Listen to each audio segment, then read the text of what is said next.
बिस्मिल्लाहिर्रहमानिर्रहीम। अस्सलाम वालेकुम दोस्तों उम्मीद है आप सब खैरियत से होंगे।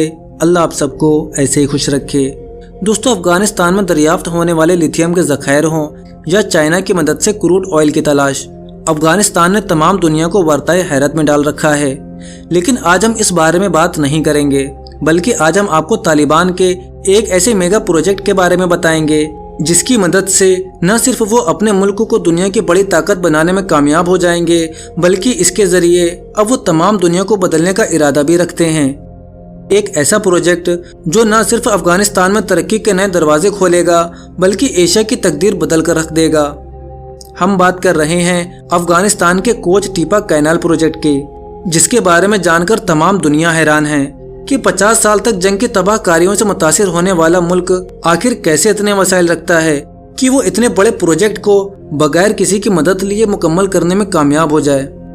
तो दोस्तों, बरसों से गरीबी, भूख और जंग में घिरा अफगानिस्तान दुनिया की सबसे पहली और बड़ी मसनूई नहर बनाने जा रहा है। 285 किलोमीटर लंबी और 500 फीट चौड़ी इस नहर का नाम टीपा कैनाल है, जो अफगानिस्तान की तकदीर बदल कर रख देगा। इस नहर को बनाने के लिए अफगानिस्तान की हुकूमत ने किसी से कोई मदद नहीं ली, ना ही कोई इक्विपमेंट्स और ना ही कोई इंजीनियरिंग टीम। चंद दिन पहले तक तकरीबन 100 किलोमीटर तक इस नहर की खुदाई हो चुकी थी। लेकिन सवाल ये पैदा होता है कि अफगानिस्तान को इतनी बड़ी नहर बनाने की जरूरत क्यों पेश आई। अफगानिस्तान को एक मुकम्मल लैंड लॉक कंट्री कहा जाता है, क्योंकि इसके किसी भी हिस्से के साथ कोई समुंदर नहीं लगता। अफगानिस्तान को Pakistan, Iran, Tajikistan, Uzbekistan, Turkmenistan और चीन की सरहदों ने घेर रखा है। यानी अफगानिस्तान मुकम्मल तौर पर दूसरे ममालिक की सरहदों के दरमियान है, और अफगानिस्तान दुनिया के उन चंद ममालिक में शामिल है जिनका 70% हिस्सा पहाड़ों पर मुश्तमिल है। इस मुल्क की 80% पानी की सप्लाई कोई हिंदू कश के सिलसिलों से आती है।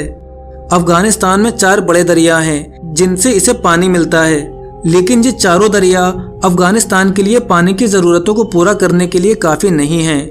यही वजह है कि अफगानिस्तान हमेशा से पानी के मसाइल का शिकार रहा है।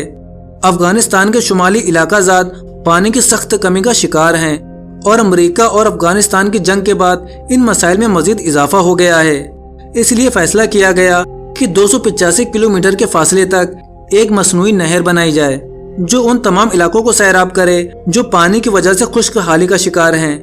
लिहाजा इस मंसूबे की मदद से 5.5 लाख खुश्क और बंजर रकबे को लहलहाते हुए सरसब्ज खेतों में बदल दिया जाएगा, जिसमें गेहूं, गंदुम, चावल और दूसरे अनाज उगाए जाएंगे। अगले 2 सालों में अफगानिस्तान इस कैनाल की मदद से न सिर्फ अपने मुल्क की जरूरियात के लिए गंदुम और दूसरा अनाज उगा सकेगा, बल्कि 50% गंदुम दूसरे मुल्कों को एक्सपोर्ट करने के काबिल भी हो जाएगा। दोस्तों, ये प्रोजेक्ट मार्च 2022 में शुरू हुआ था, और उम्मीद की जाती है कि जिस तेज रफ्तार से काम जारी है, ये प्रोजेक्ट 2025 तक मुकम्मल हो जाएगा। जब ये प्रोजेक्ट शुरू हुआ तो लोगों का कहना था कि अफगानी इंजीनियर्स टेक्नोलॉजी में इतनी महारत नहीं रखते कि वो इतने बड़े प्रोजेक्ट को कंप्लीट कर सकें। लेकिन आज तमाम दुनिया ये देखकर हैरान है कि अफगानी इंजीनियर्स किस महारत और मंसूबाबंदी और तेजी के साथ इस प्रोजेक्ट को कंप्लीट कर रहे हैं। इस प्रोजेक्ट को 3 फेज में डिवाइड किया गया है। पहले और दूसरे फेज में इस कैनाल की खुदाई की जाएगी, जो कि 100 किलोमीटर तक हो चुकी है। इस मकसद के लिए 200 लोकल ठेकेदारों को मुंतखब किया गया है, और 7000 क्रेनों और बिल्डरों को खुदाई के काम के लिए मंगवाया गया है। हैरानकुन बात यह है कि बुलडोजर्स, क्रेनें और दूसरी मशीनरी बड़े मुल्कों से इंपोर्ट की हुई जदीद मशीनरी नहीं है, बल्कि ये बिल्डोजर्स और क्रेनें 1960 की दहाई की हैं।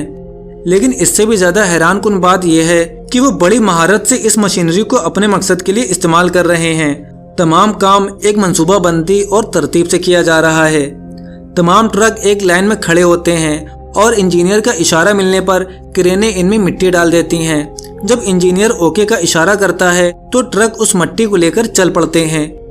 इतनी ज्यादा मिट्टी को एक जगह से दूसरी जगह मुंतकिल करना बहुत मुश्किल काम था, लेकिन अफगानी इंजीनियर्स ने इसका बहुत खूबसूरत हल तलाश किया। उन्होंने इस मिट्टी को नहर की बाउंड्री पर डालना शुरू कर दिया। उन्होंने नहर की बाउंड्री किसी कंक्रीट या सीमेंट से बनाने की बजाय नहर से निकाली गई मिट्टी से बनाने की तजवीज़ पेश की, जिसके 2 फायदे थे। एक तो इस मिट्टी को उस जगह से किसी दूसरी जगह मुंतकिल करने की झंझट से जान छूट जाएगी, तो दूसरी तरफ कंक्रीट की बाउंड्री के इजाफी खर्चे से बचने के साथ साथ इस मट्टी को बाउंड्री में डालने का फायदा ये भी हुआ कि पथरीली जमीन की बजाय मट्टी की बाउंड्री इजाफी पानी को जब्त कर लेगी और इस बाउंड्री पर सब्जियों की फसल काश्त की जाएगी।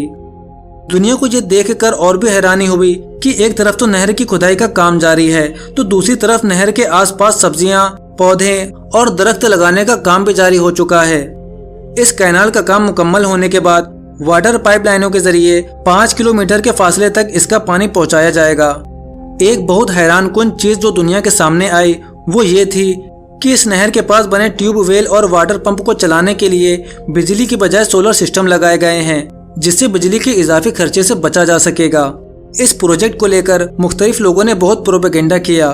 कुछ लोगों का कहना था कि अफगान इंजीनियर्स में इतनी महारत और टैलेंट नहीं है कि वो ऐसे प्रोजेक्ट को हैंडल कर सकें। तो दूसरी तरफ कुछ लोगों का ये भी कहना था कि अफगानी ठेकेदारों को वक्त पर तनख्वाह नहीं दी जा रही है, लेकिन इसमें कोई हकीकत नहीं है। तजिया निगारों का कहना है कि अगर ठेकेदारों को वक्त पर पैसे नहीं मिलते तो इतनी तेज रफ्तारी से काम कभी मुकम्मल ना होता। ये प्रोजेक्ट अफगानिस्तान में तरक्की और खुशहाली के लिए एक संग मील की हैसियत रखता है, जिसकी मदद से तालिबान खुश्क और बंजर इलाकों को हरे भरे और लहलहाते हुए खेतों में तब्दील कर देंगे। अफगानिस्तान चंद सालों में भूख और अफलास से मुकम्मल तौर पर खलासी हासिल कर लेगा। इनके मुकामी लोग भी हुकूमत के इस एक कदम से बहुत ज्यादा खुश हैं, क्योंकि इसकी वजह से इनके खेत सैराब होंगे और वो मुआशी तौर पर खुद कफील हो जाएंगे, बल्कि दूसरे ममालिक को भी बड़ी मिकदार में अनाज एक्सपोर्ट करने के काबिल हो जाएंगे, जिससे कसीर तादाद में ज़र मुबादला कमाया जाएगा, जो कि अफगानिस्तान के दीगर बड़े प्रोजेक्ट पर खर्च किया जाएगा। ऐसा ही एक प्रोजेक्ट हमें TAPI पाइपलाइन मंसूबे की शक्ल में देखने को मिल रहा है। ये मंसूबा काफी दिन पहले ही बना लिया गया था, जो कि अमेरिका के साथ जंग की वजह से इल्तवा में रहा, लेकिन अब इसकी अहमियत को देखते हुए इसका इंतहाई तेज रफ्तारी से आगाज किया जा चुका है। तुर्कमेनिस्तान से इस पाइपलाइन मंसूबे के जरिए गैस हासिल की जाएगी, जो कि पहले अफगानिस्तान, फिर पाकिस्तान और फिर पाकिस्तान से आगे होते हुए इंडिया और दूसरे एशियाई इलाकों में पहुंच जाएगी। ये एक बहुत बड़ा प्रोजेक्ट है जिस पर अफगानिस्तान में तकरीबन काम मुकम्मल होने जा रहा है, जो कि तुर्कमेनिस्तान के गैस के ज़खायर की वजह से अफगानिस्तान को गैस के शोबे में खुद कफील करने जा रहा है। इसके अलावा ये भी कहा जा रहा है कि अगर इसी तेज रफ्तारी से अफगानिस्तान में काम होता रहा तो उम्मीद की जा रही है कि आने वाले चंद सालों में अफगानिस्तान एक बड़े ज़राई मुल्क की हैसियत से दुनिया के नक्शे पर उभर कर सामने आएगा। दुनिया के तमाम वो ममालिक जहां अनाज की फसलें काश्त की जाती हैं, वो अफगानिस्तान से अनाज हासिल करने पर मजबूर होंगे और चंद सालों में अफगानिस्तान दुनिया की बड़ी ताकतों के हमरा खड़ा हुआ नजर आएगा। एक ताकतवर और मुआफी तौर पर खुद कफील मुल्क होने की वजह से आलिम इस्लाम के लिए भी मुआविन और मददगार साबित होगा। दुनिया देखेगी कि कैसे तालिबान जंग से जलते हुए शिकस्त हाल अफगानिस्तान को खूबसूरत और सरसब्जो शादाब कहलाते हुए अफगानिस्तान में बदल देंगे। अफगानी तालिबान ने न तो जंग के बाद अपने हालात का रोना रोया और न कशकोल लेकर IMF के पास $1 अरब का कर्जा लेने पहुंचे, बल्कि उन्होंने मर्दाना वार अपने हालात का मुकाबला किया और अपने मौजूदा वसाइल को अच्छे तरीके से इस्तेमाल करते हुए अपने मुल्क को तरक्की की राह पर गामजन किया। उन्होंने ना तो मॉडर्न और तरक्की याफ्ता होने के लिए दीन से दूरी इख्तियार की और ना ही करप्शन के जरिए बैरूनी ममालिक में अपने अकाउंट खोले, बल्कि पूरी दुनिया ने देखा कि इन्होंने कम वसाइल के साथ इंतहाई कम मुद्दत में अपनी आवाम की भलाई के लिए काम किया। हम जहां एक तरफ अफगानी इंजीनियर्स को महारत और शिद्दत से पुरानी मशीनरी के साथ मुनज़्ज़म तरीके से काम करते हुए देखते हैं, तो दूसरी तरफ नमाज के वक्त इंजीनियर्स और कारीगरों को तपते हुए बंजर इलाकों में अपने खुदा के आगे सजदा रेज होते हुए भी देखते हैं।